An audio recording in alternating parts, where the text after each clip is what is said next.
Hey guys, so I just finished watching the latest episode of One Piece, episode 1139, and it was pretty awesome. I have also finished reading the manga up till the Elbaf saga, where you have got the world map and you've got the history of the world, basically, like the big war that had happened. So anyway, that's those are spoilers. So here's the reason I made this video. Here's my take on why One Piece is such a amazing story. First of all, it's the way Oda Sensei he builds the story, the world building. Like everyone, I started with the Romance Dawn arc, the East Blue Saga, whatever you call it, and the first thing that caught me was the humor. Obviously, Luffy being the laughing stock everywhere he goes, and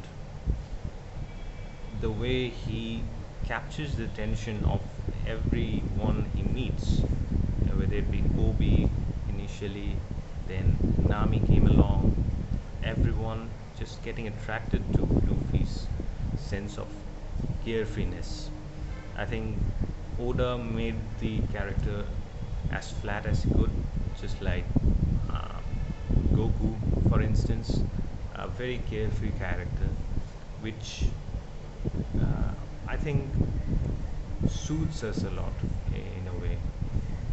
Uh, the way Oda wraps every part of the story together, you know, starting from, let's say, Skypiea. No one thought Skypiea would have such an impact later on in the story, right? The villains, which aren't like the typical bad guys, whether it be Enel or whether it be Crocodile or whether it be Big Mommy, anyone. I think One Piece, one of the most important things that make One Piece such a great story is its sense of freedom. I mean, uh, these guys are basically pirates who have, who, according to the world government, are terrorizing the world. And but these pirates, they have a sense of freedom. They want to go out and explore the world and live by themselves. While on the other hand, the citizens who are living under the world government are either oppressed or are living in a sort of a boundary, a sort of a limit beyond which they can't question the world government, they can't question the navy, they can't question the, obviously not the celestial dragons. Like the celestial dragons are the gods in One Piece world, the worst guys. Like if you consider villains, like it's not Big Mama, it's not no one, it's the celestial dragons. And I still remember that one time Luffy punched one of the celestial dragons, and it just gave me such amazing. It just gave me the feeling of ultimate satisfaction. you know, I feel weird saying that, but yeah. So freedom and the fact that Sun God Nika is basically the one who is going to uh, liberate the world. And you would hear Kuma say that to his little daughter all the time. And Kuma heard that from his father. So it's that sense of freedom which we all long for in this modern age. We are not getting that kind of freedom, so we can actually look at One Piece and uh, uh, just try to explore the big narrative over there of liberating oneself and that sense of pride in being oneself. Take for example Zoro. when we first saw Zoro, he was bound, like he was crucified like Jesus Christ, and Luffy was like, "Come on, dude, you can free yourself. Just let's be buddies." And the amazing thing is that similar thing happened between Riley and Roger. Obviously Riley wasn't, bound like that. Roger met him, and he was like, "Let's be friends and let's go on a pirate hunt. Let's find the One Piece." So uh, Zoro, he from like he was a pirate hunter basically, and from being a pirate hunter, he became a pirate, one of the best pirates in the world. And the way he, even some of his dialogues in Thriller Bark just give you goosebumps, right? When he said, like, in Thriller Bark, when Kuma had used his Pow Pow fruit powers, and Zoro was captured in that bubble, and I mean, not he was not captured, he entered that by himself and felt all the pain. And when Sanji came and asked what happened, he said nothing. It just shows how much loyalty he has, the sense of friendship, which we don't really see these days. Uh, it's incredible. You kind of long for such a friendship. And so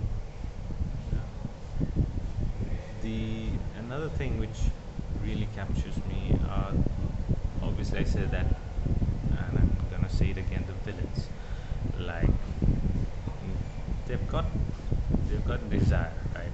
Everyone got a desire. One Piece, you got Luffy, who's got a desire to find the One Piece. Kaido has got the desire to find the One Piece. Everyone has the desire, and everyone has. It's not just the sense of power; it's that sense of, you know not being limited by anything. You look at every character in One Piece. No one is limited by, not by the measure of power, but by the measure of what one can do. Yeah. So that's, again, it's about freedom. The main thing that captures me, the eye, is the freedom, the concept of freedom. And what else? The humor, as I said, it's just amazing. The way Sanji, I think, and one of the bad things about humor is that, characters like Sanji, they are used badly. Like, sometimes you don't feel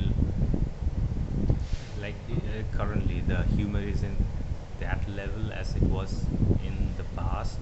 Like, the humor was peak in East Blue. In After that, the Romance Dawn arc was just peak humor, and then the lore came, and right now it's peak, you know, fiction. It's peak fiction right now. I mean, it began serializing in 1997, and it's still going on. That just shows how much of an impact it has had on the culture. Like in Indonesia, the flag was banned. Uh, I mean, Luffy's flag was banned from protests. Like, seriously, why? And that just shows how much of cultural impact One Piece is having. It's, yeah, you could say, after like Berserk, it's the second most impacting, you know, stories in general. Like Berserk was the one thing that drew me to manga and drew me to this amazing world of, you know, anime, in general. Although I started watching anime through One Punch Man, but I fell in love with it through Berserk. We will talk about Berserk later because that's something close to my heart. The impact that had. But talking about One Piece again, it's just amazing, man. The kind of story Oda has made, and the fact that One Piece isn't still clear to anyone. Like, what the hell is One Piece? No one knows.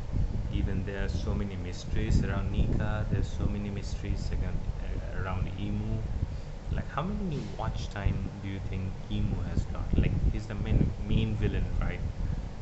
I don't know, maybe Blackbeard. Some say Blackbeard is the main villain, but anyway, Emu is the king, the monarch of the One Piece world, and Luffy is like the one who's going to liberate the world, or maybe I don't know. Like Poseidon was one of the weapons Luffy, I mean, Joy Boy had, and Joy Boy was Nika, I guess. I don't know. The reason I said Poseidon was because, like, these are really dangerous weapons, right? So if Joy Boy really had those weapons, and maybe he was some kind of a threat to the world. I don't know. Like, Oda needs to reveal all of that. So yeah, that's my take on One Piece. I don't think this is my first time reviewing any anime or manga in general. I think I stammered a lot and I couldn't put on my words that well. So please forgive me for that. See you later on. Bye bye.